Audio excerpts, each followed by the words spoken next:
I'm Gertie and welcome to episode 2 of Gertie's World. If you're new here, what we're doing every month is bringing you brand new, exciting sewing content every month here on YouTube. And we also have a Patreon where we're doing exclusive episodes. So if you like this, please check us out on Patreon at Gertie's World. Okay, so what we're going to do today, I'm very excited about. I'm going to be showing you how to make the Liz dress. And again, just if you're new here, I have a company called Charm Patterns by Gertie. This is my independent sewing pattern company.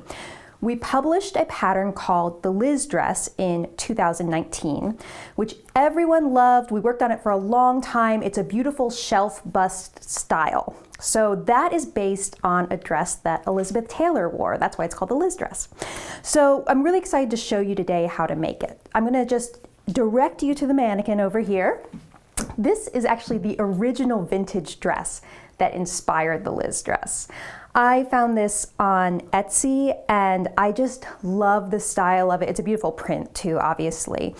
But what's really fabulous about this dress and what makes it so special is the bust line. So again, this is called a shelf bust, really common, very coveted style for people who love 50s dresses. It has a strap that kind of goes under the band like this and forms this little shelf. And then the bust line, and this is like a this is like a bra-like bust line here. So I'm going to show you how to construct this. Has these beautiful pleats, and then this sets into a midriff. If you look at the back, and this was a little too small for the mannequin, but you get the idea. This strap continues into this cute little band on the back and it goes to a center V-back. And it has this beautiful full skirt.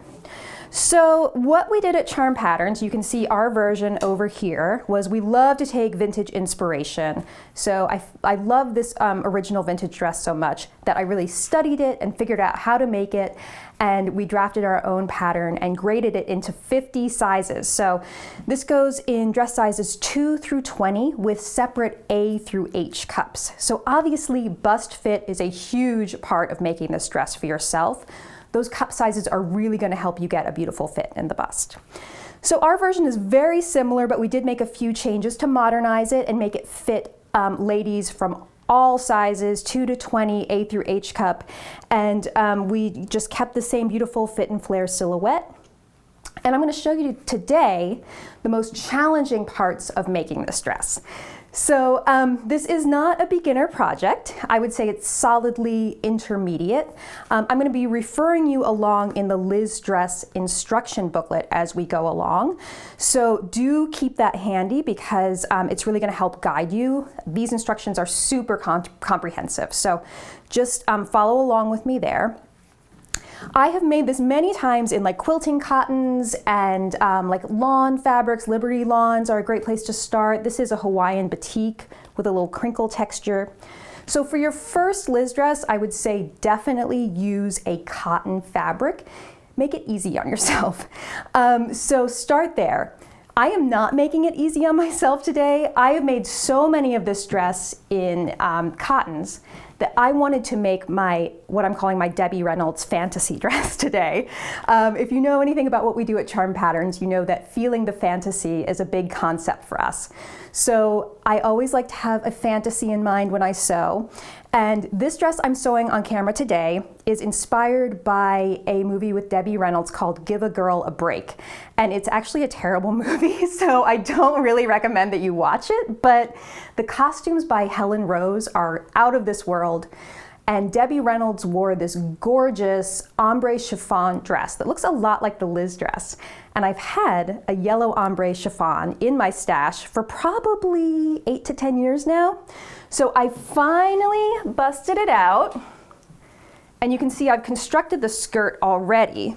So it has a yellow that goes down to an ivory peachy color at the bottom.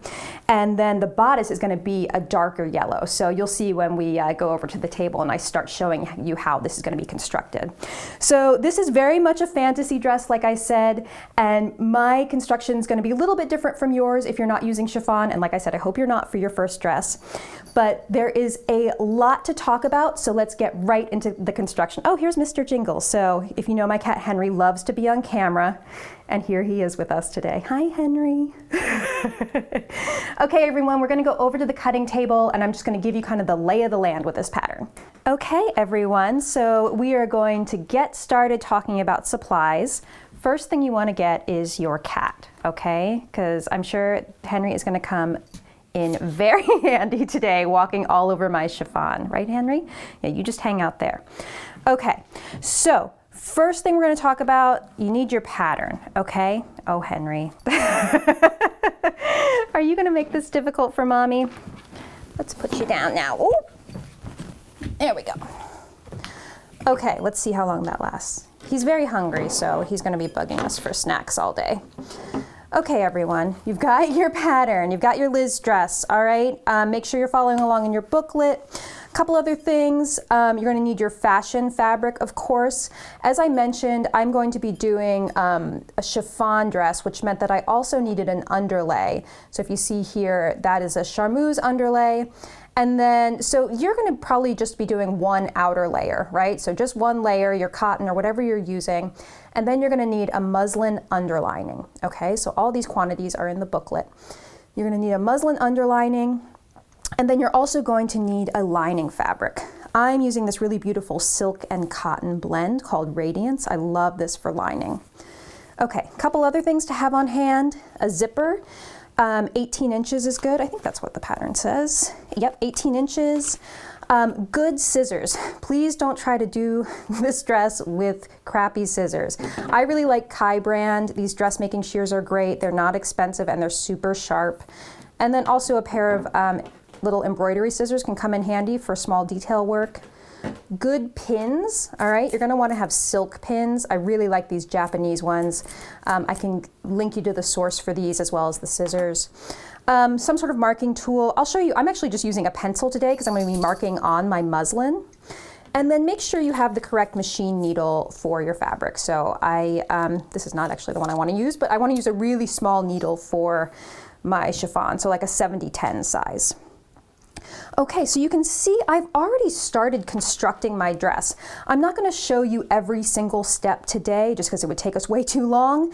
I'm going to show you the most complicated parts to really help you get through this dress on your own so you can be successful. Okay, so we are looking at the bodice here. I have already done these first few bodice steps on page 23. I have sewn my back dart, okay, through my muslin and my outer layers. I've sewn my midriff pieces together. There are my front princess seams and my side seams. So I have one big piece here. And it's kind of cool now. You can see how this is going to come together. This is sort of the cradle where the shelf bust is going to be set. And not quite yet, but we are going to be looking at the cup construction. So I have one side ready to go, and then I'm going to show you how those pieces come together to form that cup. But the most important thing we want to do now is the strap. So I feel like the strap has caused a little bit of confusion for people, and I will tell you that it caused confusion for me too when I looked at that vintage dress and thought, how the heck did they sew this? So what you're going to have is two strap back pieces that look like this, and you probably recognize this shape going down the V-neck of the back bodice. You're going to have two of those, and then you're going to have two front strap pieces that look like this. Okay, so you need to cut these out for your cup size. The curve is different depending on what cup size you're making, so make sure you're using the correct cup size. So this gets seamed together at center front, and then this goes over the shoulder and gets seamed to the strap back. Okay, so I'm going to show you how these come together. Keep in mind you're also going to need a second set of strap pieces. And I've sewn this entire one here. Let's get these out of the way. Okay, so here's my center front seam, and then my strap back. So it's sewn in one long piece. You can see that my pieces are all basted together. You're gonna need to baste your underlining to your fashion fabric, so keep that in mind. I did mine by hand because of these slippery fabrics, so that's why you can see the pink basting through there. Okay, so let's talk about how these strap pieces come together. first thing you're going to do is take your 2 strap fronts. And again, just to be really clear, you're going to have one set that's interfaced. I'm sorry, not interfaced, underlined with the muslin. And then your second set is not underlined. Okay, so the underlined set, the one with the muslin on it, this is going to become the outer strap, or the one that sits closer to the world, not closer to your body, if that makes any sense. Okay, so first seam we need to do, right sides together. We're going to put these straps together at center front. So I'm pinning this here. I'm going to sew right there. Press it open. After I do that, I'm going to put the shoulder seams together. So the back straps are going to get laid on top of the front straps, right sides together, like so. And I'm going to pin along the shoulder seams, like that. I always like to put my pins perpendicular to the raw edge because it makes it very easy to just pull them out while I'm sewing and put them back in my little wrist pin cushion. Okay, so I'm going to sew along there, press open, sew along there, press open, and then I'm going to come back and you'll see I have one long strap piece. All right, everyone, I've got 2 sets of straps assembled here. So the one on the bottom here is my strap lining. That's the one that does not have the muslin underlining. The one on top does have the muslin underlining, okay? So you can see these are the shoulder seams and this is the center front seam. So we have 2 really long kind of U-shaped pieces that we are now going to sew together.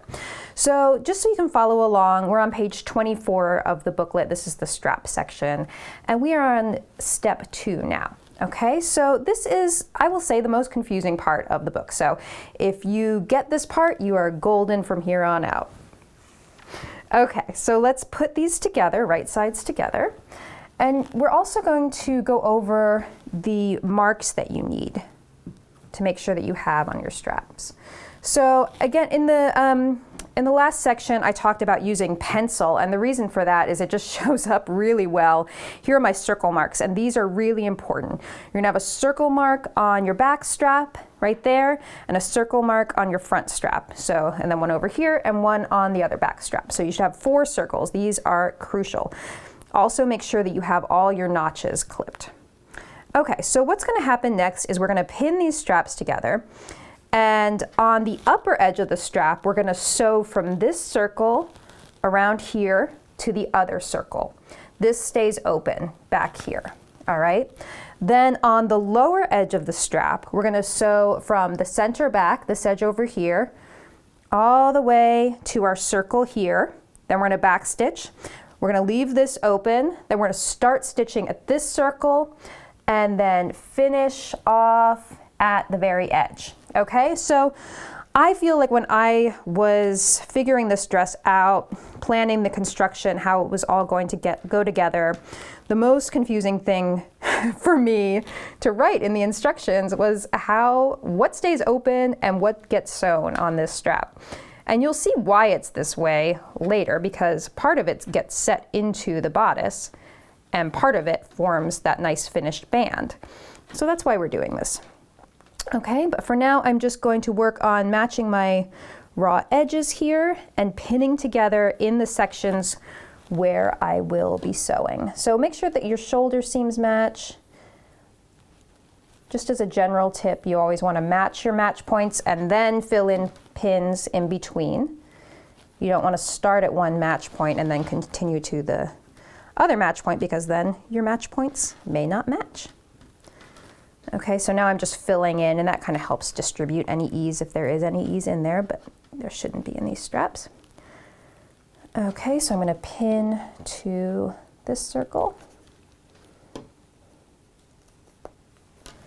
And now I'm going to pin the lower edge together. So I'm just going to keep working on this, and then we'll go over to the machine and I'll show you which edges of this I'm going to be sewing.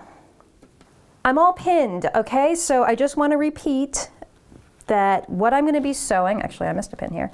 What I'm going to be sewing on the upper edge is I'm going to be starting at this circle.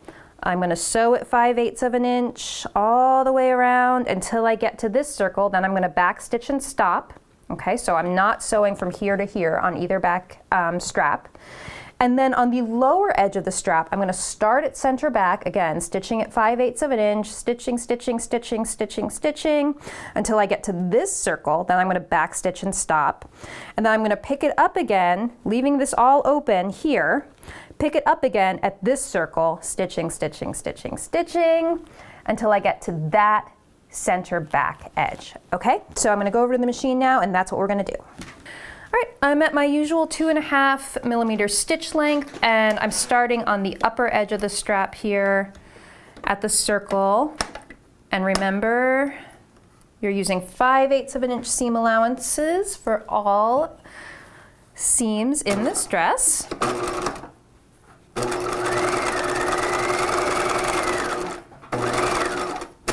Just make sure that your shoulder seams stay pressed open.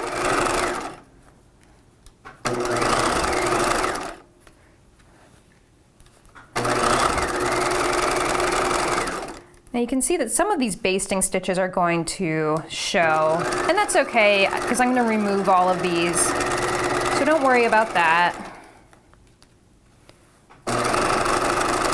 So I'm coming up to center front now, and I'm just going to keep stitching until I get to the circle on the other side of the upper strap, on the back strap to be very specific.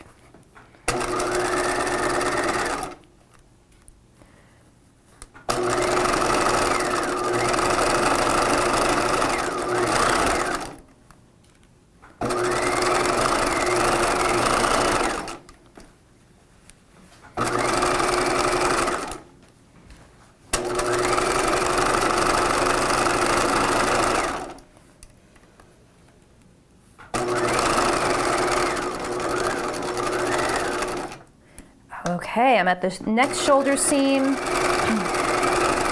I'm coming up to that circle, and that is where I'm going to back stitch and break my stitching. Okay. Okay, so that's it for the upper edge of the strap. Next thing I'm going to do is I'm going to turn it around so I can be sewing from this edge, and I'm sewing the lower edge of the strap from center back to the circle on the lower edge of the front strap.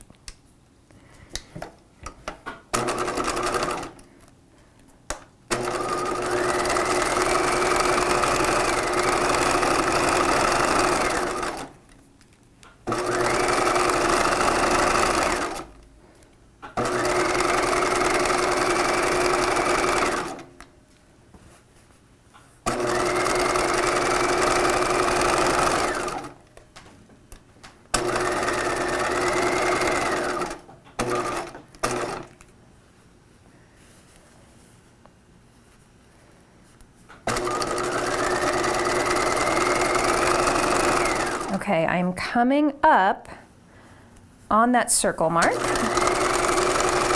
So this is where I'm going to stop, back stitch, break my stitching. I'm leaving this edge open, so I'm just going to find my start point, my next circle over here, and then I'm going to restart stitching at this circle.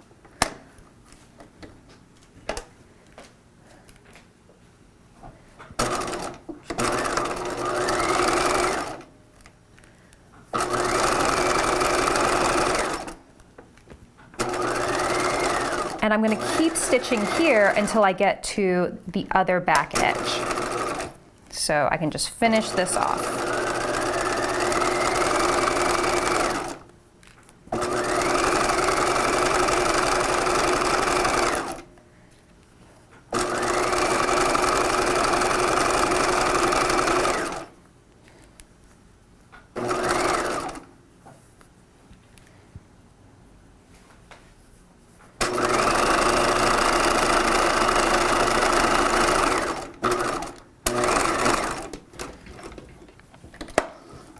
Now that we're done stitching, I'm going to go over to my nice big flat surface where we can talk about trimming these seam allowances and grading them and doing any clipping or notching. The next thing that we're going to do is clip to our circles. Okay, so you're going to clip as close as you can to your stitching without clipping through your stitching so that you have a nice deep clip there. So all 4 circles we're going to do this.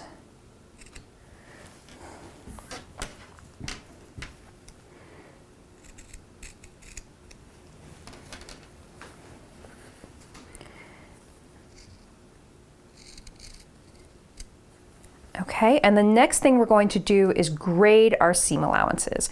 So that just means trimming one of our seam allowances so that it is shorter than the other. And in the case of this, your shorter one is going to be the lining. And actually you can see I got a seam kind of caught here, so I can go back and fix that later. But my lining layers, I'm going to want to be the shorter seam allowance. So I'm going to go around the lining and trim these to about, I like to say between 1/8 and 1/4 of an inch, so 3/16 of an inch, so that sounds super nitpicky. Okay, so you're gonna do that on the lining, and then on the outer strap, the one with the underlining, you're going to trim that to about 1/8 of an inch wider than the lining. Okay, so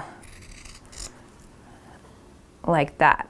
Okay, so I'm going to do that anywhere that I stitched. Okay, so that, just to be super clear here, anywhere that we didn't stitch and the edges are still open, you're not going to trim or grade or touch those seam allowances. I'm just going to focus my efforts now on the seam allowances where we just stitched. So do your grading and we will come back and talk about clipping and notching. I've done all of my grading and now I'm just going to do some clipping. So you always clip inner curves and notch outer curves. So we have both here. So the upper edge of the strap, I'm going to do some clips about every 1/2 inch. And you really only need to do this around the curviest parts. So I wouldn't worry about anywhere that it starts getting a little straight, like beyond the shoulder seam. And you may notice I have a lot of basting in here. I'm just going to worry about that later. So you can always take your basting out later. But just around this very curvy inner edge, the upper edge of the strap. And again, I have a lot of layers in here. I have one more layer than you will have, right? Because I had that sheer chiffon outer layer, so I also needed the charmeuse to give it some opacity. So you're seeing more layers than you'll be seeing in your dress.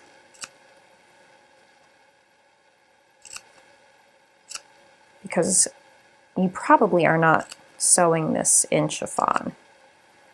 I definitely wouldn't recommend that if it's your first time sewing the dress.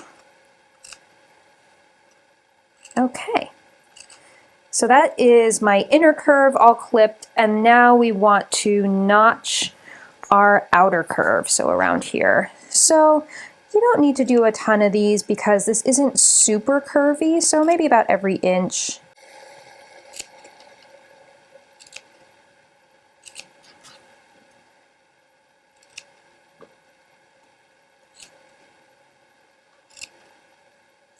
Okay, so I'm going to continue like this, getting little yellow triangles everywhere. And I'm not really going to worry right there, that is not very curved. Just really this back strap.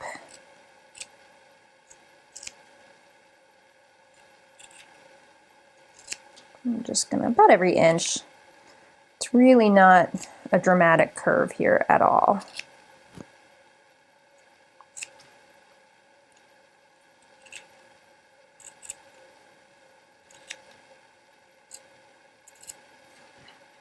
Okay, I think that looks pretty good. All right, so the next thing we're going to do is turn this right side out.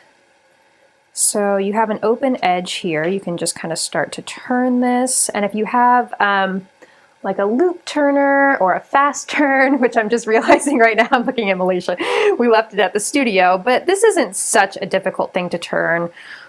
We should be able to do it with just our hands, right, Malaysia? Yeah, we'll figure it out. So I'm probably just going to keep going in here like this.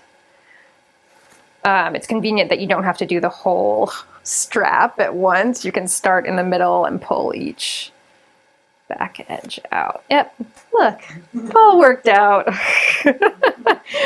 One of those panic moments on camera. Okay, so same thing on the other side. It's looking like a nice long banana right now. It's very banana-y looking, right? It's a banana-like strap. There we go. Okay. Our next step, and I'm going to explain it here flat before we go over to the machine. Our next step is going to be to understitch the lining anywhere that it's open. So here in this lower edge, I'm going to be understitching right here between the circles. And then I'm going to go on each side, I'm going to understitch the back where it's open. So I'm going to be stitching right here on each side. Okay, so we're still on step 2. That's kind of a long, complicated step. But after we do this, we're going to press it, and then we will be able to attach this to the bodice. All right, so I'm going to start at the center part of the strap. So this sort of like underbust curve. I'm going to open out the lining of the strap as far as I can. So you'll see this is where the circle was, so we're going to be a little restricted there. I'm going to open it out as far as I can. I'm going to make sure the seam allowances, just with my hands here, I'm going to make sure the seam allowances are underneath the strap lining side. And now we are going to understitch the strap lining. So just get this opened out as far as you can. Hold it nice and taut. Let me just get this thread to the back. Nice and taut, and then I'm going to be stitching like a kind of scant 1/8 of an inch away from that seam line. Make sure you're not catching anything else underneath there. Okay, and this understitching is what is going to help the edge of the strap look nice and crisp.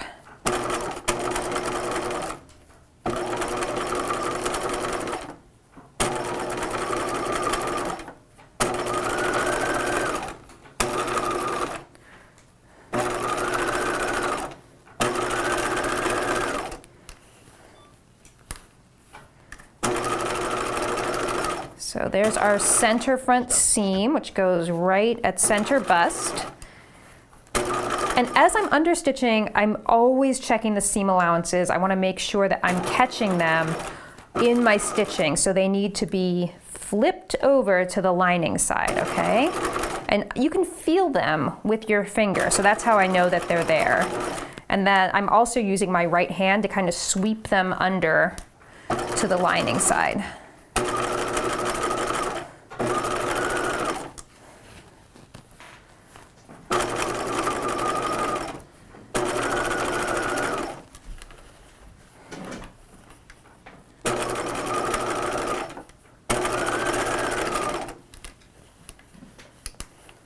And just go as far as you can. You're going to get to a point where it feels really difficult to get into that little tiny spot, and that's because you're getting close to the circle where it's stitch closed. So now I'm just going to back stitch, and I'm going to trim that. And now I'm going to understitch each of the back edges. So same thing, from center back on both sides. I'm going to open out my strap lining, hold it nice and taut, make sure my seam allowances are underneath the lining. And I'm stitching just about a scant 1/8 of an inch away from the seam line.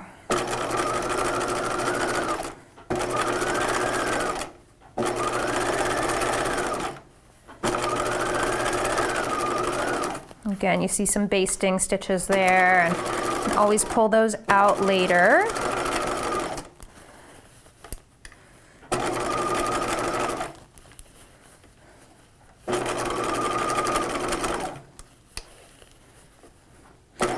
And again, it's going to get a little tricky. I'm in a tight spot here because I'm coming up to where the circle mark was and where the strap closes. So I'm just going to back stitch there. And now we just have one more section of understitching to do, which is the other center back. Now this side's a little weird because the lining side is going to be to the left of your needle now, so just keep that in mind, and you are going to be stitching just to the left. So now I want my seam allowances to be going that way.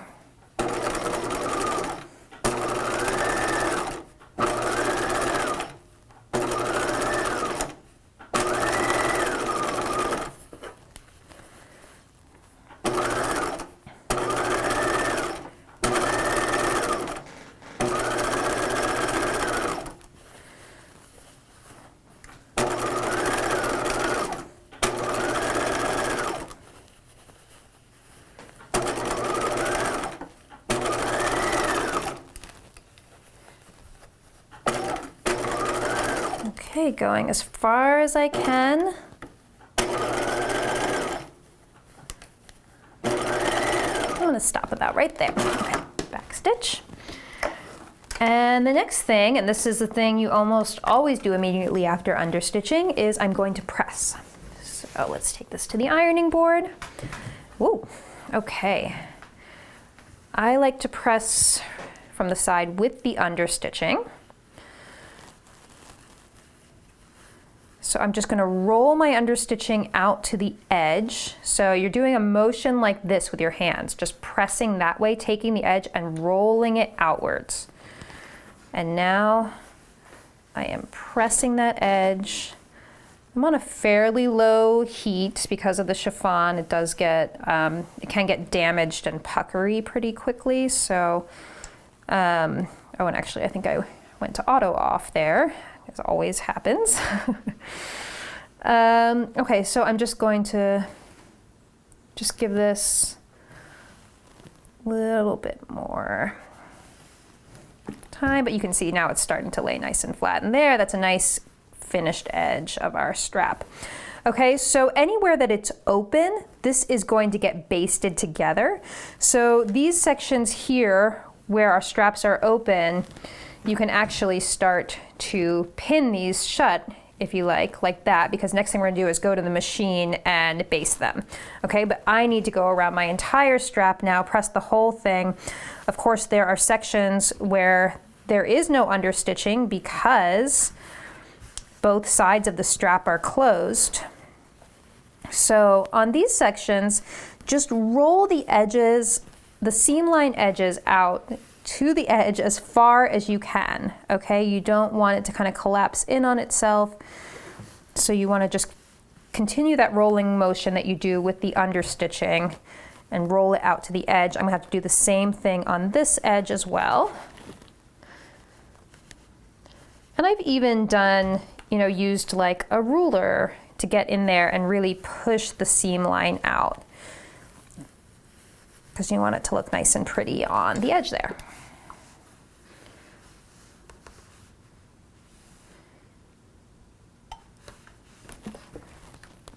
Okay, it's a long strap. I'm at my center here. So now you've seen me do one entire half of the strap, so I feel like you should be getting the idea by now. So I'll just continue with this pressing, rolling my understitching out to the edge, pinning these open edges together so that we can baste them next. My strap is all basted shut and complete, and now we are ready to pin and baste it to the bodice. So let's go over to the table so I can show you how to do this flat. Here's my strap, and now I have my completed outer bodice here. So hopefully you can kind of see how this is going to go together. This part, this curved open edge here, is going to get set into the underbust cradle on the bodice. So you can start, and there also, I just want to mention that there are notches and there are some marks to help you here. You should have circles on your side front bodice where this finished edge will match. But let's start with our notches first. The notches will match the princess seams on the midriff, so you can start there.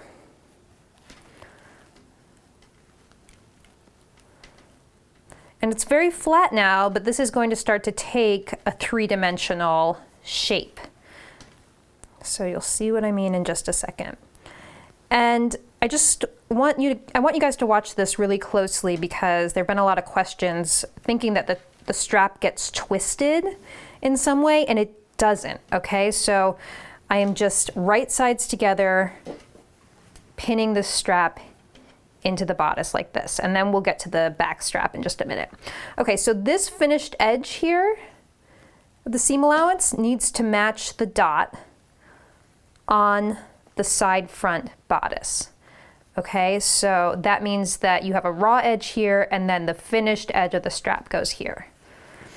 Okay, so this section here is where it's going to really start to curve. And this varies by cup size. There's more ease in the larger cup sizes, so you may need to do some clips into the side bodice so that it spreads to match the ease on the strap, okay? But like I said, you know, like the A cups, you don't really have a lot of curve there, so you'll probably just be able to pin this in no problem. Once you get up to the H cup, you're gonna have to do a little more pinning and maneuvering. I'm making a D cup, so I'm kind of like in the middle of the spectrum here, so you'll see I'm having to pin a little bit, but I think I'll be fine without actually clipping. Okay, so same thing on this side. I'm going to continue that, but let me just show you what happens with the back strap, all right? So this kind of continues up like this, all right? You can see that's where the shoulder is, and now this raw edge gets pinned to the raw edge of the back bodice, okay? And these meet at center back. So I did not twist anything, and you'll see what I mean in just a second. I'll hold this up so you can see. Okay, so again, this finished edge here on the strap, there is a circle for you to match it to. On the back bodice, all right, so I'm just gonna put a few pins here and then I'll lift this up so you can see how these have come together. Okay, so it's just, the strap is forming here. It's going to flip up after it's sewn at center front, becomes the shoulder, and then just continues flat to the back. Okay, so that's all there is to it. This does not need to twist. It should be very flat right there. Okay, and so I'm just going to continue pinning on the other side, and then you can probably guess what's coming next, and that is that we're going to machine baste these layers together. Okay, I've got the whole thing pinned. You can see how the strap is set into the front, and I'm just going to turn it over so you can see what the back looks like as well. Okay, beautiful V neck on the back here. All right, no twisting on the straps, and I'm just going to baste from center back all the way to the circle there, and again where it's pinned up front, and again our third section. Okay, so we're gonna go baste these layers together, and then we'll be ready to move on to the bra cups. Okay, we are on to the bra section. So this is page 25 of the Liz Dress booklet. So you can see I already constructed one. All right, so I just want to show you, it has the pleated upper piece, which is this piece here. There is a center lower cup, which is this piece, and then a side lower cup, which is this weird little wedge-shaped piece over here. Okay, so you also need to have handy the upper cup piece cut in your lining fabric. This is the stay. So this is what is going to help those pleats stay folded the way they need to be, so it's super important. Okay. This upper pleat is cut on the bias, which helps it curve around like that. We're going to form these pleats. I have found that it's helped me to draw in my pleat lines in pencil. Okay, we're going to be working from the front of the piece, but it's nice to have these as a reference to see where they need to match up. It's also super important to have your notches here, because that's what I go by on the front of the piece. Okay, so there should be 2 sets of notches here, which is your first set of pleat, your first pleat, and then 2 sets of notches here, which is your second piece. So on the first pleat, on the upper set, you are going to take the lower notch and bring it up to meet the upper notch, like that. Okay, and again, it's very important that you do this from the outside of the piece. I know you might think like, oh, I'll just turn it around and that'll make it easier. But then your pleats are going to be backwards. They're going to be going down rather than up. So I recommend doing it this way. For now, just pin the pleats closed in the seam allowance, okay? Don't worry about pinning along this line. I like to kind of check that I'm on track with where the pleats are. And then we're going to like press this down very gently over at the iron. Okay, so again, same thing with the lower notch on the second set of notches. Bring it up to meet the upper notch. Pin it in place. Lower notch up to meet the upper notch and pin it in place. Okay. Now the next thing I'm going to do is go over to the iron and just gently steam these into place.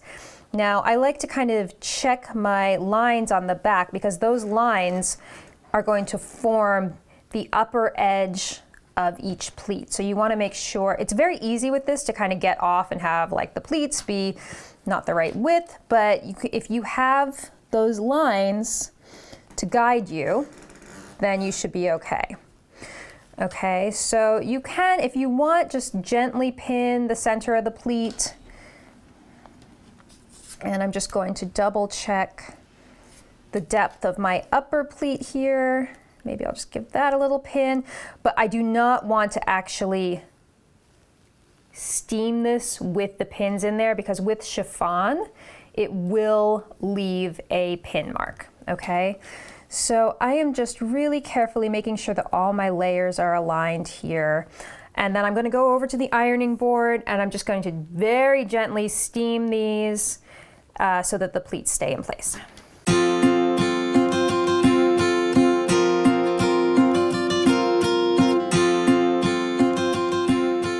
All right, you can see I've steamed these pleats down a little bit. I used a press cloth since I am using some pretty delicate fabrics here.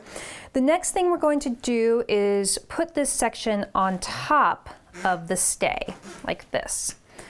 And you can pin it in place around the edges. Now the edges should match roughly. If they don't, it's very important that you don't pull the pleated piece so that it matches the stay because then you're going to be pulling open the pleats and we want this, the stay is there to help the pleats stay closed. So I would say it's more important that everything is flat than that they match exactly at the edges. So just lay it and let it fall as it may, and then you can use the outer edge of the stay as your seam line, your seam allowance guide when stitching. Next thing I'm going to do is baste again around these outer edges to baste the stay to the pleated piece. So you can probably do this on the machine, depending on your fabric. I have found that with the chiffon and the layers that I have, it's just, it can start to, especially with the bias that we're working with here, it can start to get these weird little diagonal pulls here with the chiffon. So when I sewed the other one, I found that basting this by machine was not a good idea for me. So I'm just doing a little hand basting. Whoops, that's not right. Hand basting in the seam allowance next to my previous hand basting. And I'm going to baste these two pieces together and then we will move on to the next step. My upper cup is all basted, so now we're going to sew this vertical seam on the lower cup pieces. So you just need to put these right sides together, match the upper edges, and again, we've talked about this before, but you're not going to necessarily match at all edges here. You're going to match at the 5/8 of an inch seam line, so keep that in mind. Again, I'm going to match my lower edge like that, and then you just kind of distribute the excess in between the two. Okay, so I'm going to go stitch this seam. So let's head on over to the machine. I was on basting before, so I'm going to make sure I'm on my regular stitch length, about 2.5. I'm going to back stitch here, again using 5/8 of an inch seam allowances.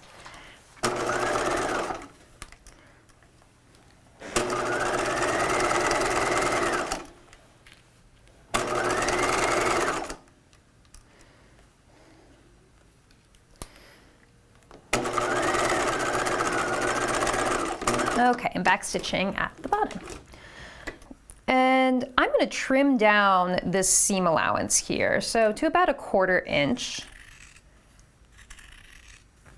before I press it open.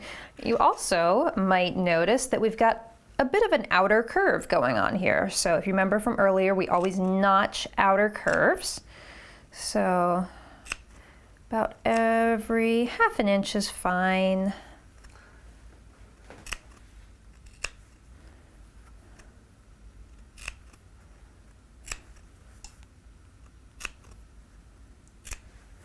All right, that's plenty. And this is where a ham is going to come in handy. Remember a hammy? We are going to put the lower cup over hammy and kind of hold it nice and taut there. Grab your iron and just work the point of your iron in between your layers. So I have a lot of layers going on here. I want to make sure I'm going through the correct layers. So you can also kind of use your hand. I'm kind of trying to hold it up so you guys can see it too. So this is a little awkward, but I'm just going to a little steam. Now I can turn it around from the other side.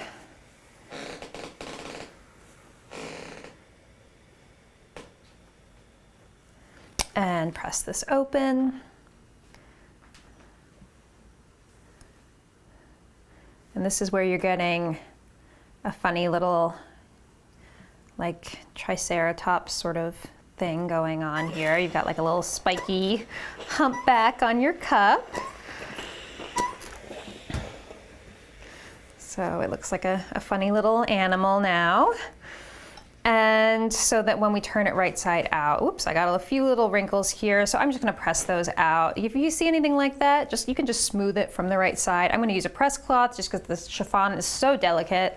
So I'm just gonna kind of smooth from the right side. But yeah, an organza press cloth is a great thing to have. Dritz makes them. I order them on Amazon all the time. You can probably find them at your local chain fabric store. Whoops, still got it. Okay, so I'm gonna keep refining this here. Hopefully I can smooth this out. This is an important part, to really take your time, and you don't want to see any wrinkles on the bra section. Ooh, that's hot. Oh my God, my iron is leaking onto my leg. I actually did get a really bad burn once on camera on my hand. I think this one, it's just a mild burn on my leg, so. Okay, let's go back to the table and we're going to sew the upper cup to the lower cup. Okay, we are now ready to sew the horizontal seam on the cup. So you can put the upper cup right sides together with the lower cup, and you're gonna wanna match that center notch to the lower cup seam. Then match these edges. So this is always my process when matching to things like this. So I match the notches first, any seams, and then the ends, and then I distribute. Okay, I know from experience that it is a little easier to sew this seam from the inside. You can see it's starting to really form a curved shape now, which is good. So you might want to orient your pins on the inside of the lower cup.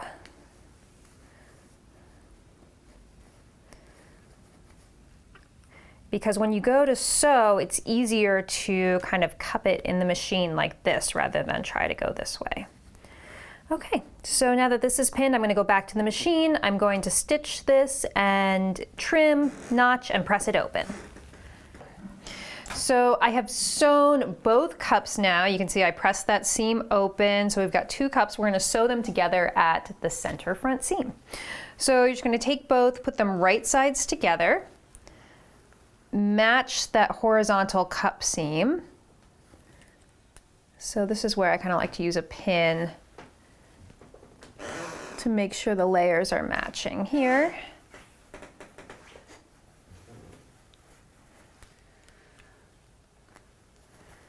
And we're going to sew along this center front seam.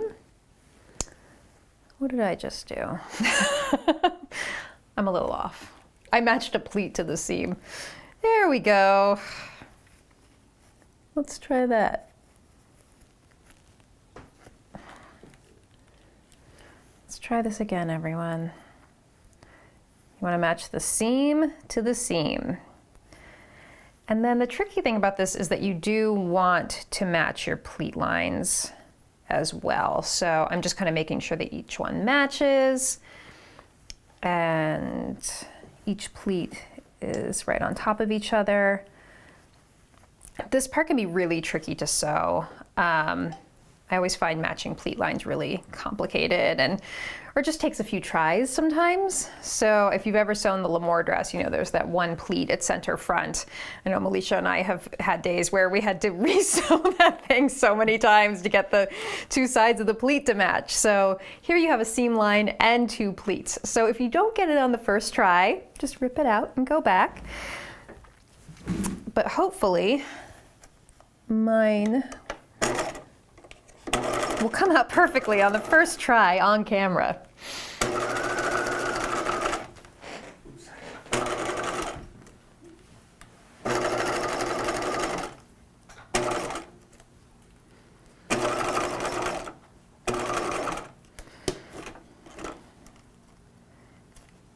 So when I have things like that I'm matching, I usually wait until the last possible second to take the pin out where I matched it. I'm usually a little better about removing my pins because I don't like to sew over pins. Okay, moment of truth. That's actually pretty good. There's one little kind of pucker there, but I think it's looking pretty good. Does it get the Melisha seal of approval? I think that's a yes. Okay, now I'm going to press the seam open. Try not to burn my leg off.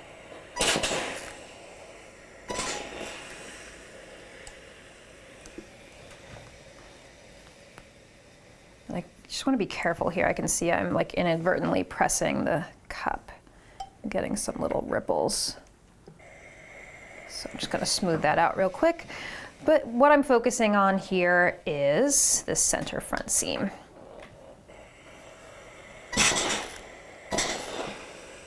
Again, lots of basting going on here. This would be something I would want to take out. I'm not going to make you guys watch me do it on camera.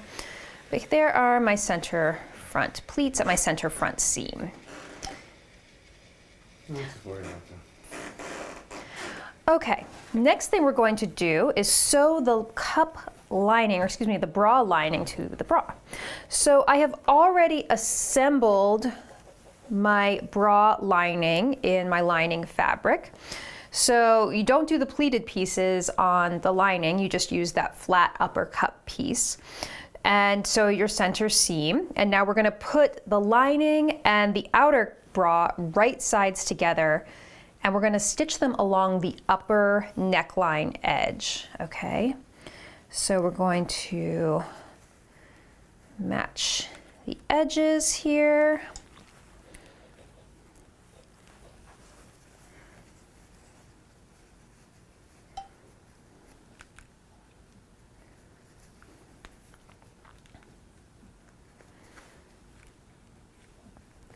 Okay, so where I'm stitching is starting at this edge here. I'm gonna go to center front. There's a small pivot there. There's a little sweetheart point, and I'm gonna finish that side. So just along the upper neckline. Okay, so regular stitch length.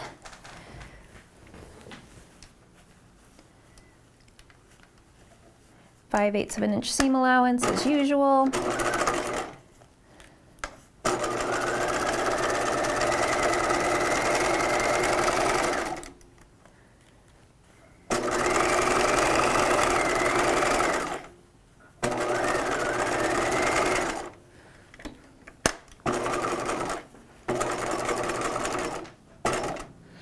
So I'm stopping at that center front seam, and there's a slight pivot here. So with the needle down, you want to pivot and then continue on the other side.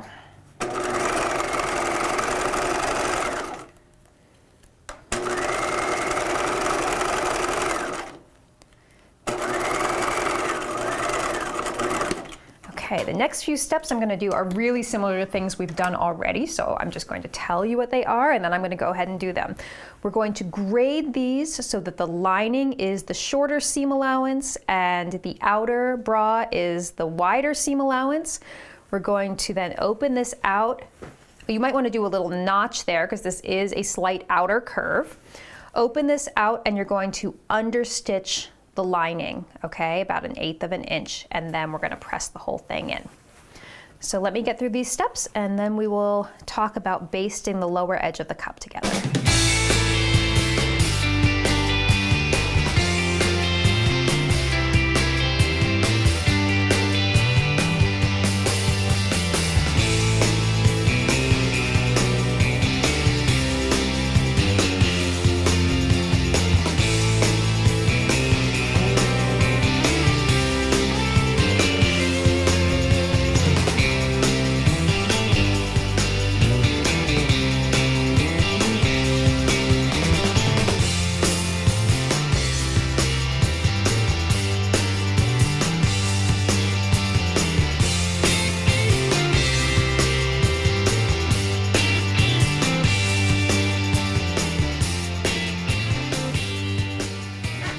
Okay, I've understitched my neckline, and now I'm just going to roll this edge out and just press here to just get the neckline looking nice and crisp.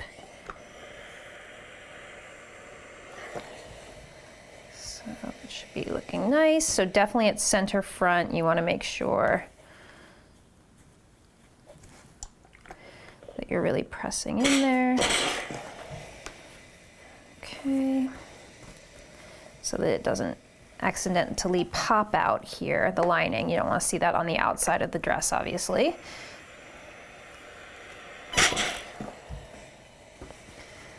And yeah, you don't want to flatten this piece out, so I guess you can see that I'm just kind of like moving in little sections. You could put it over your ham too, but I'm finding it easier right now to press it flat on the board, so I'm just kind of moving it in sections as I need to. So there we go. I'm gonna need to kind of smooth out that chiffon there, but you get the idea. All right, so I am going to, next thing I'm gonna do is match the lower edges of the bra cup, of the entire bra, and pin these free edges together, the lining and the outer dress. Match your center front seam. One thing I wanted to mention too about the shape of this cup, you may notice here at this seam, which is the lower cup seam, that it dips in slightly. When you sew this to the cradle, that sort of underbust curve in the dress, that's going to straighten out. So don't worry if you see that. That was one of the things when I was working on this pattern. I kept seeing that dip and thinking it was a mistake with the grading or something like that. But what actually happens is it smooths out and it creates the room in the cup, which is actually pretty cool. So I learned a lot working on this dress. As you're probably getting the sense, there are a lot of like moving parts, and especially with all the different cup sizes we offer with charm patterns, the pieces can look wildly different from like an A cup up to an H cup, and from a size 2 to a size 20. So it was really interesting. We tested every single cup size I think we sewed in the studio to see how it came together, and it just looks so beautiful on so many different body types. Okay. So now I'm going to baste by machine along that lower edge where I've pinned. So I'm putting my stitch length up to like a 5, and I'm basting with a 1/2 inch seam allowance.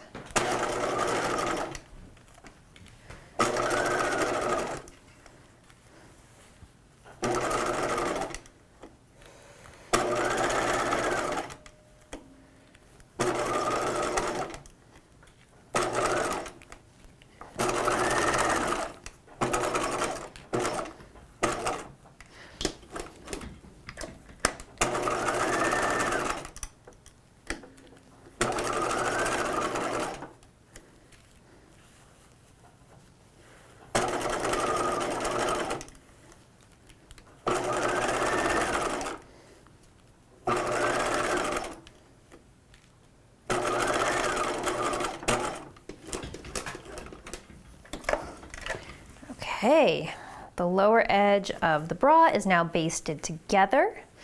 So the next thing we're going to do is go over to the table and work flat, and we're going to pin this into the bodice. All right, we've sewn the cups together. We've actually gotten ourselves to step 10 on page 27 if you're following along. So the next thing we're going to do is put this bra section into that underbust curve. So flip this down because you want to be working right sides together. Match your center front seams. Oh, I don't like that pin. Okay, there we go. And this finished edge is going to match the finished edge of the strap and that circle mark on the side front bodice, okay? So it's not going to go all the way to the edge, but it should go about right there. Okay, you should have a notch to match to the lower cup seam here. And this again is another instance where this is just going to kind of curve in there, okay? And again, the higher the cup size, the more easing you're going to need to do. So you might need to do some clipping again on the that cradle curve section of the underbust if you're having trouble easing this in. But it looks like mine is going to fit pretty easily. You just have to kind of curve that shape in there. See, it's forming a pretty dramatic curve there. All right, so I'm going to continue pinning this in here on both sides. So again, just to demonstrate this again, this finished edge of the bra piece is going to match the finished edge of the strap and then the circle on the side front bodice. Okay, and now I'm just going to distribute that into the curve. So I've got a real dramatic curve shape going on here. And I'm going to go back to the machine, put it on a basting stitch, and I'm going to baste from here around the curve to that side. And then my bra will be set into my dress. All right, everyone, exciting news. We are now on lining the bodice, which is on page 27. So the bra is now set into the outer bodice, and I have sewn my bodice lining, which looked just like the outer bodice midriff and back. So you're just going to repeat those steps in your lining. The one thing I will say is a good idea to do is stay stitching along that inner curve of that cradle here at 1/2 inch, and then you can clip here if you need to when you're setting the bra in. Okay, so I'm just going to warn you that I know I said that the strap was the hardest part of this dress, but that might not have been entirely true. I might have been lulling you into a false sense of security because this step it's pretty tricky, okay? But I'm gonna walk you through every little step and it's going to be fine. Okay, so here's what's gonna happen. We're going to turn the bra section down. We're going to put this right sides together with the lining. So lining and the outer dress are right sides together, and the bra cups are like sandwiched in between the two. And you're gonna start pinning these together. Okay. So you can match those princess seams there. Match your center fronts. And here you're going to need to get the straps completely out of the way. Okay, so you should have that circle here, which matches the circle on this corner where the bra cup starts here, that we've matched a few things to already. So I'm going to come back and distribute this along here. So again, we're just kind of creating this inner curve. And then you're going to pin the back together. So let me go to this back point right here. Match the underarm seams. And I'm sorry if this just looks like a big mess of nothing right here, but I'm going to try to just really talk you through this, okay? So this is the back underarm curve. I'm going to pin this together. Okay, so this is your side seam here going up to the point of the back. And now I'm going to pin these together along the center back. And what is really tricky here is you can see you've got the strap in here, and you've got to kind of smush it in between the layers here so that you don't catch the strap in your stitching. It has to be kind of rolled up between the layers. And this is what's kind of tricky because we're gonna have to stitch along here. There's a circle here, we're gonna pivot, pivot, and then stitch back down that way. But it's really hard to do this without accidentally catching the strap. So if you're just really mindful now as you're pinning and of where that circle is right there, that's gonna make it easier for you in the long run too. Okay, so now we're kind of pinning to center back here. I'm going to show you a cool trick at center back, which is like a clean finish trick. But for now, just leave it alone. Just kind of leave it open there. And I'm going to go around and continue pinning. Here's my center front bra curve.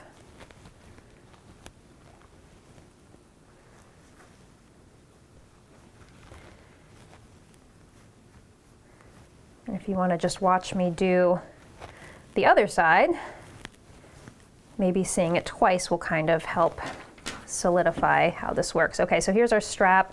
We're going to kind of get that out of the way.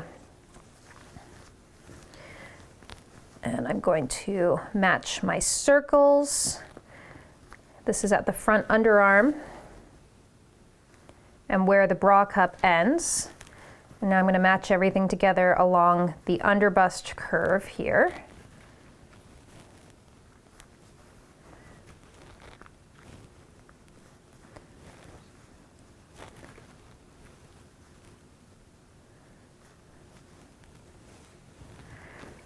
And again, we're at the opposing side seam. So I'm going to match the side seams here. And then here's my center back, I'm sorry, not center back, but the back strap points would be a better way to describe that. My back underarm, which I'm now matching.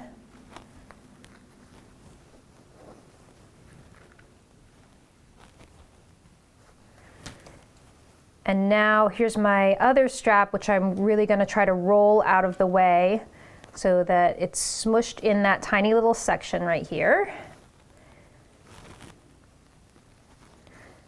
And when I'm stitching, I'll be very careful to try to keep the strap free of my stitching. And now here's our other back neckline. Okay, so you should be hopefully seeing your center backs all match. And now I'm going to turn the whole thing over and show you my little clean finish trick. I put this in all of the instructions for charm patterns, and it gives you a really nice clean finish with a lap zipper. Okay, so we're going to be inserting a lap zipper into this dress. So the right side of the back is going to be the underlap side, and the left side is the overlap side. And all of this, by the way, is on page 27, step 3, prepare lap zipper seam allowances at center back neckline. On the right side as you're working, you're going to take both of those seam allowances and turn them up together towards you 1/2 inch. So I'm just going to check that with my ruler. There are quite a few layers going on here, and I'm just going to pin that in place. Okay. Now on the left side, which is the overlap side, the lining and the dress are going to get turned in slightly different seam allowances. So the lining you can turn in 7/8 of an inch, and then the dress is 5/8 of an inch, okay? So they're slightly staggered. You're still turning every seam allowance up and out towards you as you're looking at the back lining. Okay, so that means that you're gonna get a little 1/4 inch gap between the two, which is just a little trick to help you when you turn this all right side in, the lining will clear the zipper, which if you've ever tried to do a lap zipper with a lining, you know that that's kind of the tricky part right here, is that the lining turns in and covers the zipper. So this is all to prevent that. So that's all there is to it. It's super easy. 7/8 of an inch, 5/8 of an inch on this side. Okay, so the next thing we're going to do is go to the machine, and I'm going to stitch all the way around from center back up to my back strap point, pivot, pivot, up to my front underarm corner, pivot, and then all the way around that curved edge and continue on to the other center back point. So let's head over to the machine. Okay, I'm ready to stitch. I am going to actually stitch my underbust curve in one line of stitching and then go back and do my center back. So this is a little tip that I mentioned in the instruction booklet. I find that it helps just to break up this a little bit. So you can start at the underarm, do your center bust curve, so from one end to the other, and then we'll go back and stitch the backs and the underarms. So regular stitch length. So you can start all the way at the raw edge, and we'll just, our stitching will kind of go like that when you do the other section.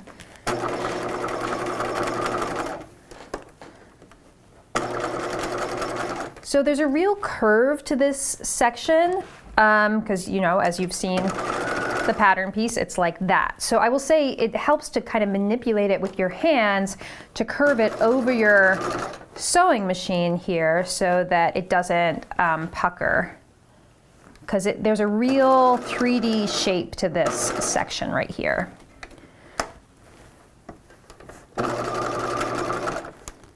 We're building a lot of curves into this dress.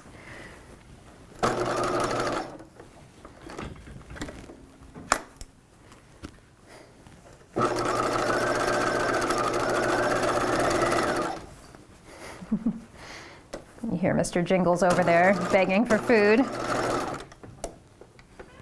You hungry, Henry?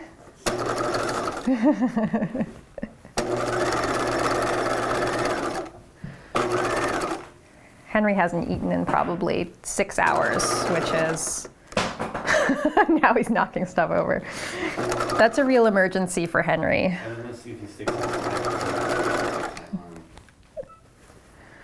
Okay, so as you sew around this curve, just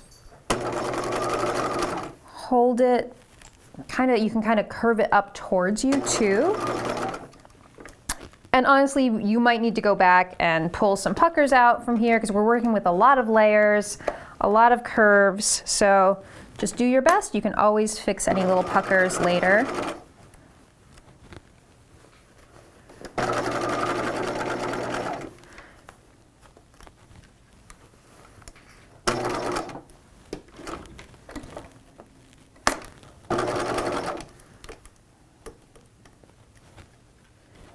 Okay, and I'm going to sew all the way to this raw edge now. Okay, so I have sewn the entire front curve from underarm to underarm. And this is where you're going to want, I see I have a few little catches here, but I'm not going to worry about it now. I'm going to show you the next step of stitching, and then we can kind of fix everything later if you need to. Okay, so now that you've done the center front, you're going to go back and start at center back.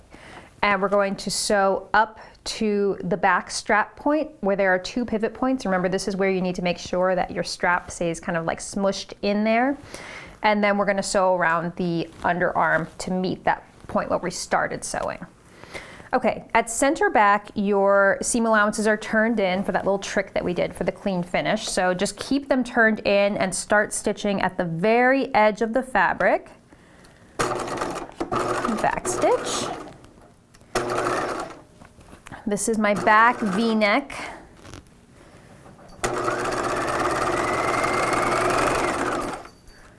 Okay, and as I'm sewing up towards the strap point on the back, I am just being really mindful and feeling the layers and making sure I'm not about to accidentally stitch my strap into this. Okay, so there is a circle here where you are going to pivot. So stop with your needle down, pivot, and we're kind of sewing flat across this upper back now. So just a couple stitches here. And then we're going to pivot again. So you're sewing up, pivoting, pivoting, and then back down. So it's like a weird little rectangular point. And now we're going to continue stitching along the underarm, and this is where, again, just be really careful that your strap is rolled out of the way. And I'm putting my finger in between the layers now, kind of move the strap out of the way of my stitching.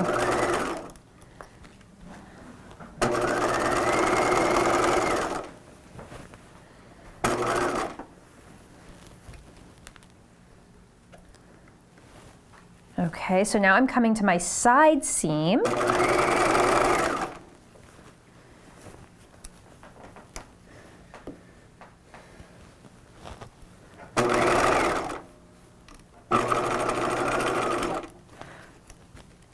And this point can get a little crazy because everything can kind of start to pucker, and there's, again, just a lot of shape built in here. So I'm just kind of smoothing everything out. And then I'm sewing all the way to the raw edge over here, taking this out. Now I'm going to come back and finish the other side, obviously, because I've only sewn one back point, but I'm just going to kind of do what you want to do before you trim or grade or do anything. I'm just going to kind of show you what I'm talking about here. Is you want to check to make sure that your straps were not caught in your stitching. And mine weren't, but it does look like I didn't get quite close enough to the clip point here. So I'm actually going to go back and stitch a little bit closer. So it's just a bit of a process here. You got to kind of do your stitching and then turn it right side out, and just to do a test to see if you stitched too close and caught your strap, or if you didn't stitch close enough and you have a raw seam allowance exposed at the clip point. So just kind of, you know, be very patient with this part of the process and just check a couple times until you're really happy with it. I obviously need to finish the other side of my back and do this process on the other side too. So I'm going to keep doing this, and then we're going to come back for all of the grading and clipping and notching and everything. Okay, we are back. I've stitched around in my entire neckline, and I kept sort of testing the strap placement. On the other side, I had to go back like 6 times, I'm not gonna lie. So if you did too, it's okay. Just make sure you get it so that you're close to the strap, but not too close. It's just a delicate balance. All right, now that the entire thing is stitched, we are on step 5 on page 29. So we're going to grade our seam allowances. So the lining is going to be the shorter one, and then the layers can get progressively taller. So the lining is shorter, and then the dress is the taller one. Did I say that right? Yes, I did. Okay. All right. So I also want to let you know you're going to need to trim away these corners, like the back corner. This back strap point right here, you should like trim across those corners and just really trim away any excess there. Same thing with this front underarm corner. So just kind of trim in there. There's a lot of layers going on there with the bra and the outer dress and the lining. Okay, so you're going to go around and you're going to trim all those little corners, and you're also going to grade. So again, the lining is the shorter one. Ooh. Let me try and neaten that up a little bit. And then the dress is taller, and again, like a great way to kind of naturally grade this is to just hold your scissors at an angle towards you if you're doing several layers at once. So you're going to go around doing the seam allowances like that. You are going to clip into any curve, so the underarm curve, and then same thing with the underbust curve too. Okay, so let's do all those steps. I'm just gonna keep working on this, and then the next thing we're gonna do is turn the bodice right side out and go to the machine and understitch where we can. So that will be our next step. Okay, we're now gonna turn everything right side out. So you're just gonna pull out the straps in the back, turn the lining down this way. And now you can see what we've been working towards this entire time is this beautiful clean finish on the inside. So pull the straps out like that. So give yourself a pat on the back because that was a really challenging part. And the next thing we're going to do before we can move on to the skirt is to understitch. So you're just going to understitch the back neckline, the underarm, the other underarm, and the other back neckline. So we have to do 4 different stages of understitching. So I'm just gonna start at this. I'm just gonna pick one back neckline. And I'm gonna start this way, and just like we've done before with understitching, you're gonna make sure your seam allowances are underneath your lining. You're holding the 2 layers taut, and you're gonna start stitching, and you're stitching about 1/8 of an inch, a little less away from the seam line. Okay, so you're gonna go as far as you can. You've ever seen in pattern instructions, it says understitch as far as you can, and you've wondered what that means. It's usually because you're gonna get to a point where you can't go any farther. So in the case of this neckline, you are going to get to a point here where the strap starts to narrow at the back neckline, and you're not going to be able to get any further here. So I'm just gonna go as far as is comfortable, back stitch, and then break my stitching. Trim away the thread, and then I'm going to go on to my next section of understitching, which would be the underarm. So just a little section right here. Hattie, what are you doing? You got something on your nose. Hattie's checking her food bowl, just making sure there's nothing, not a little scrap left over from this morning. Okay, so we are going to now do the underarm. And this is a really challenging little section because it's just very small and very tight quarters right here.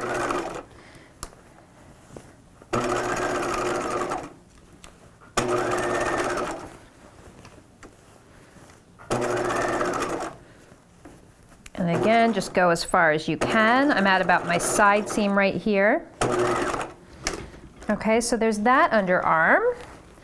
Okay, so then on the other side of the dress, I'm going to do the other arm and the other back neckline. Okay, so, and then the final thing you'll do, and let me just show you this side, would be to just kind of press everything in, press the lining in, press the lining in at the underarm, you know, do your little move where you're pushing out the lining to the edge.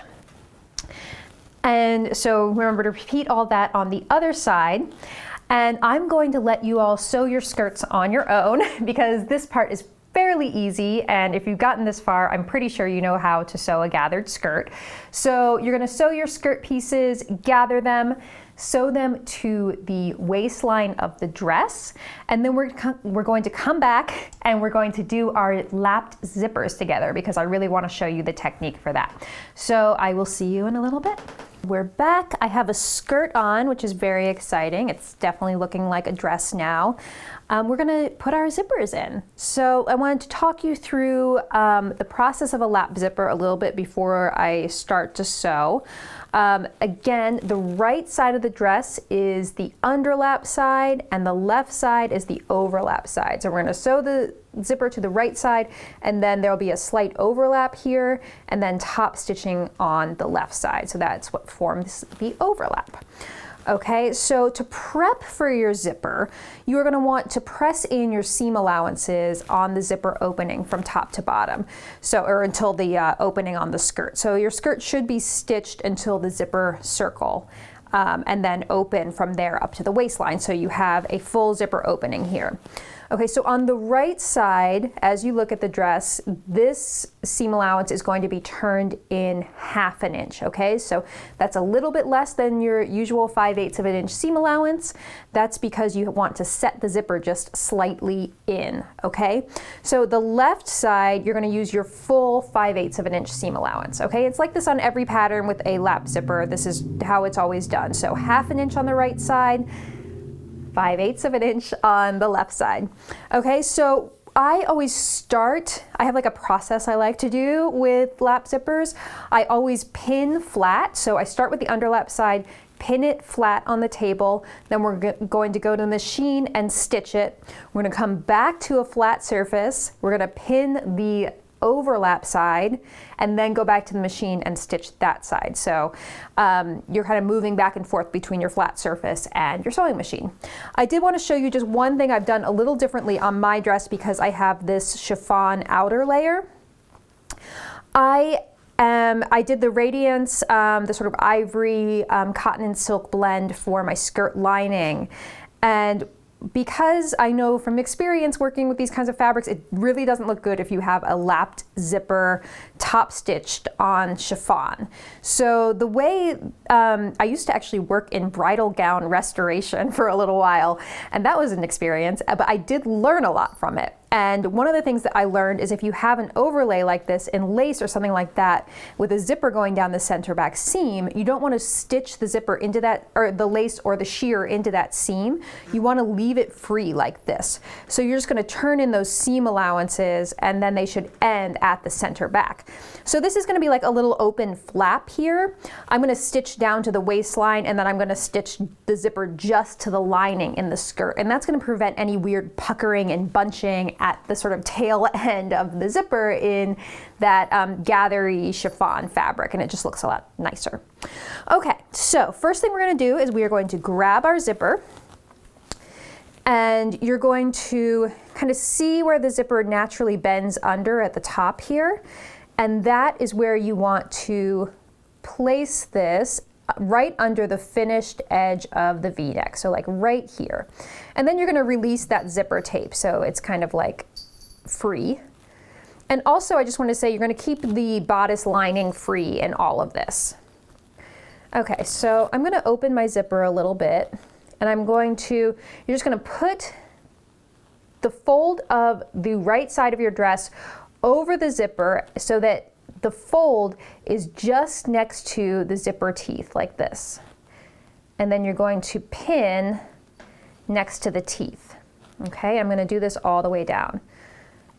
So this little neckline band is going to get stitched into your zipper stitching.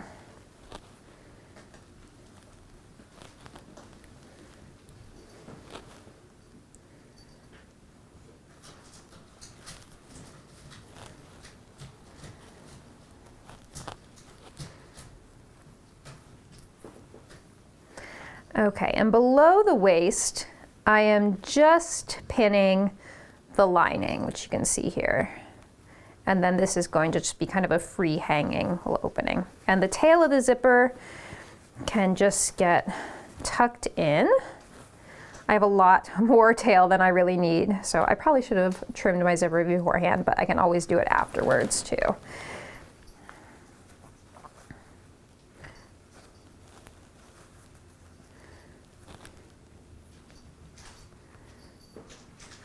So again, the fold is right next to the teeth, and you are placing your pins right on the fold down into the down till you get to the base of the zipper opening in the skirt.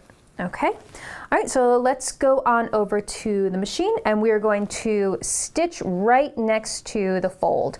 Okay, I like to have my zipper about halfway open for this side, and then we'll close it when we get close to the pull. I have put my zipper foot on my machine.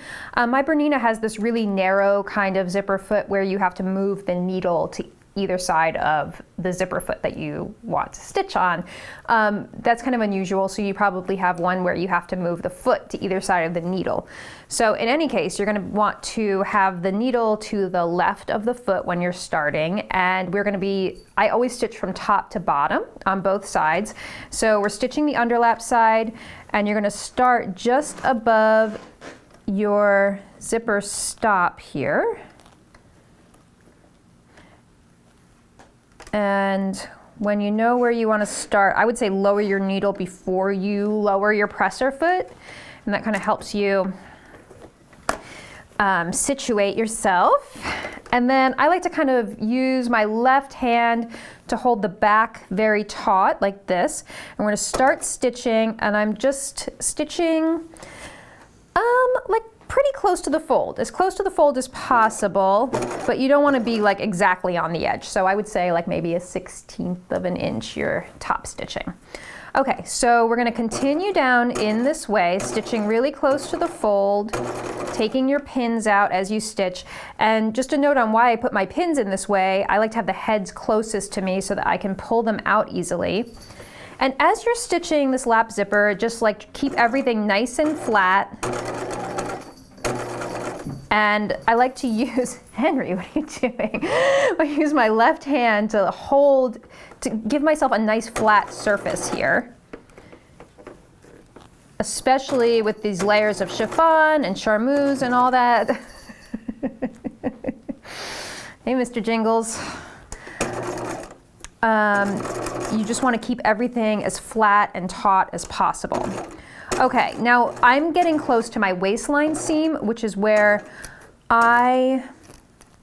Actually, I can keep going. I want to just make sure that I don't get this chiffon overlay caught in my stitching, but I have enough space right here on this side that I'm just going to keep stitching, just like you're going to keep stitching on yours.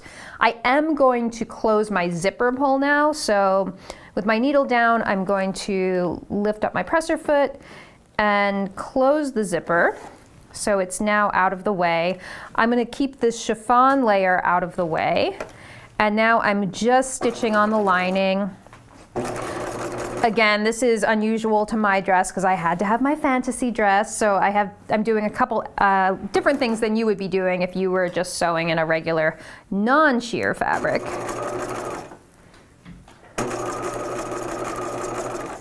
I'm going to keep stitching until we get to the very base of this zipper opening.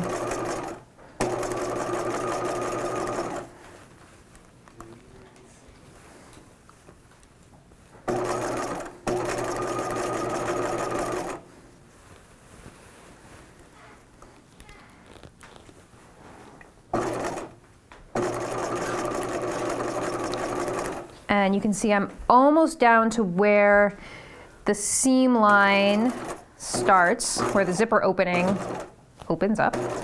So I'm going to back stitch here. And that's it for this side. So we're going to go back to our flat surface and we'll pin the overlap side.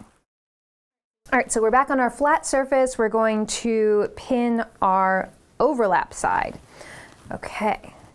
So we're going to take that folded in seam allowance, put your little zipper pull down, and this will cover, so I recommend starting by matching your waistline seam here. So you're going to have your seam, your fold should just cover the line of stitching that you did on the underlap side that we just did.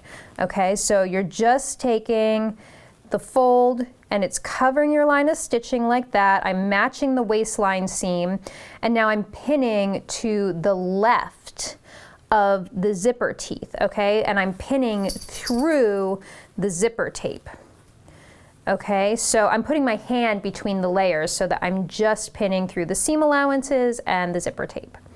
Okay, there are a few more match points on this bodice. You're gonna want this V to match here, the base of that strap that we work so hard to sew.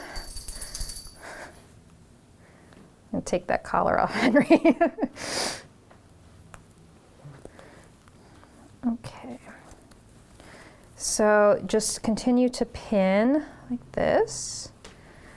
So you can see I'm kind of forming that overlap as I'm pinning. So I'm just pinning to the left of the teeth. If you want to test this, the way that you've pinned it, try to open your zipper, and if you can't open it, that means that you've pinned too close to your teeth or even on the wrong side of your teeth. So that's a very common mistake, so just look out for that. Okay, so the top, we're going to start our top stitching over here at the very top of the neckline, and then we're going to be top stitching at 3/8 of an inch right here. Now I'm going to pin the rest of it from the waist down now, and again I'm just going to pin through my lining, not through my chiffon overlay.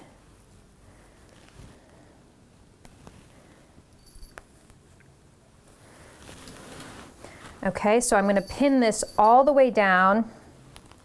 It gets a little tricky because you have to work between the layers like this, but it's definitely doable. It's just kind of hard to show you sometimes. So I'm just going to keep pinning with my hand between the layers.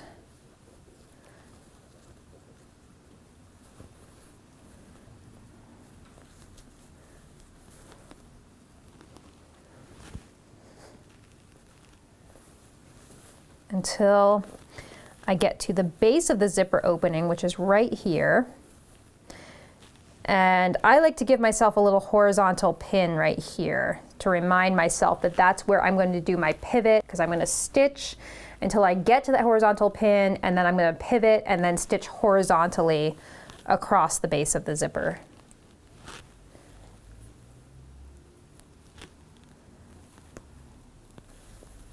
Okay. All right, that looks good. So I'm just going to kind of smooth everything out so you can see. Whoops.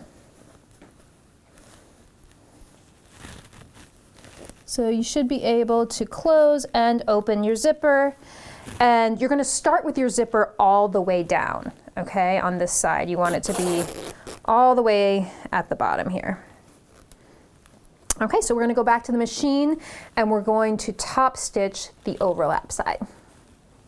I'm going to switch my needle to the other side of my foot now, because we are now stitching on the right side of the presser foot. And I'm going to start top stitching at the very upper edge of my neckline. And this top stitch should be at 3/8 of an inch. And you want to be really careful here that you're not going to stitch over your metal stop. So that's why I'm kind of checking and double checking what I'm doing. I also will use my hand wheel for a few stitches up here, because I hate breaking needles. It like scares me every time. Okay, so I'm going to back stitch here. And now I'm just going to hold everything nice and taut.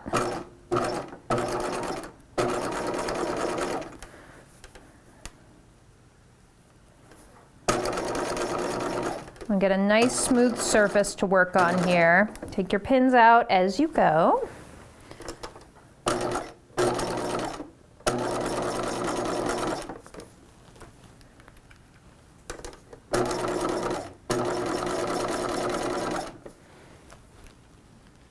Stitching at 3/8 of an inch.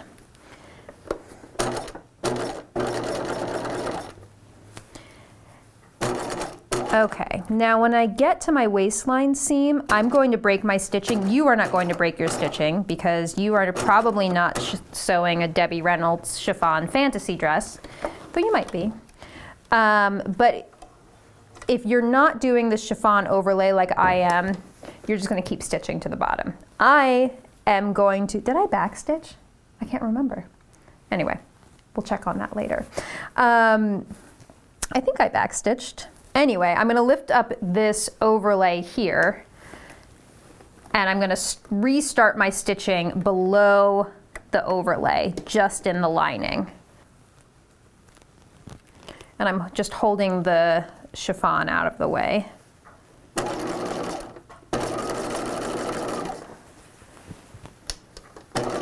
So you would be sewing this into just your outer skirt and holding your skirt lining out of the way. So we're kind of reversing how this is normally done. But yeah, if you lined your skirt, then you're just kind of keeping the skirt lining out of your stitching here.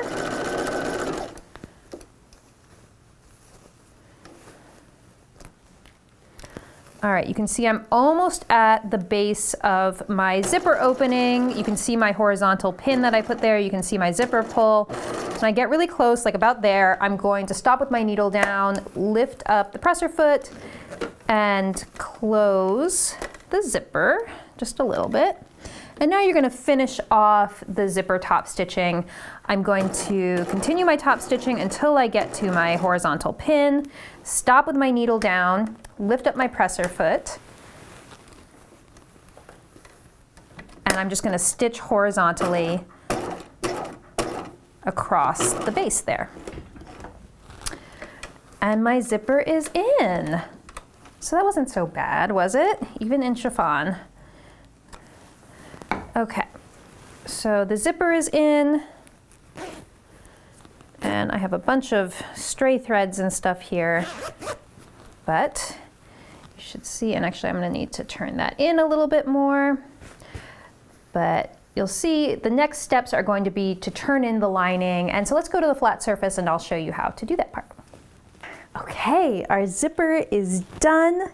The next thing you're going to do is to do a clean finish on the inside of the dress by turning in your bodice lining. I always like to do a line of stay stitching around the waistline on the bodice lining so that I then have a very clear reference point for where to turn it under.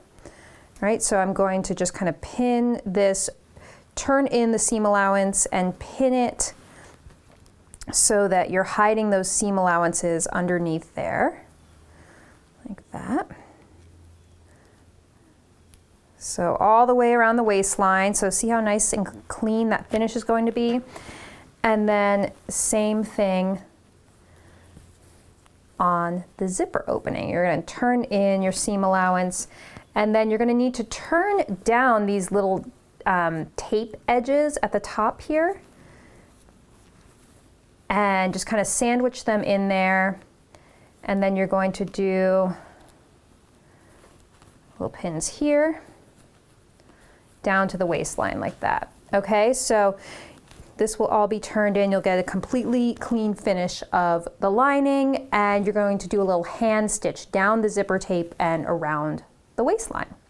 Okay, and then the final thing to do will be to hem your dress. So there's some hemming suggestions in the instruction booklet. Okay, so you can just take a look at page 35. You're going to want to let it hang for a little bit, and then even up your hem if you need to, make any adjustments to the length, and then you can do a little narrow hem on both the skirt outer and the skirt lining. Okay, so I should mention, there are also instructions in the booklet for the waist tie and the little fringes on the ends. We're not going to be going over those today, but they're fairly easy to do. So if you're interested in doing that cute little vintage inspired detail, definitely check out pages 36 to 37 in the instructions. So that's it, everyone. That's the end of the Liz dress for today, which I kind of can't believe because we've been talking about doing this tutorial for so long.